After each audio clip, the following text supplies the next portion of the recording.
السلام علیکم ورحمۃ اللہ وبرکاتہ۔ روزہ عبادات میں سے بہت اہم عبادت ہے اور اس کا اجر و ثواب بھی بہت زیادہ ہے۔ اس کے فضائل بھی بہت زیادہ ہیں۔ آج ہم روزے کے فضائل میں سے ایک فضیلت افطاری کے وقت دعا کرنا کے بارے میں اپنے پیارے پیغمبر صلی اللہ علیہ وآلہ وسلم کا فرمان پڑھیں گے۔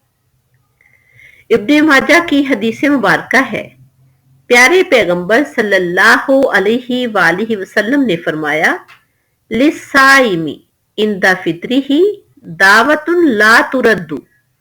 روزے دار کی افطاری کے وقت کی گئی کوئی دعا رد نہیں ہوتی۔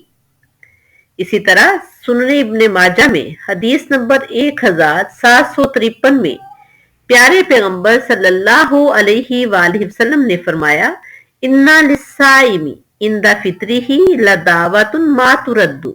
روزہ دار کی دعا افطار کے وقت رد نہیں ہوتی۔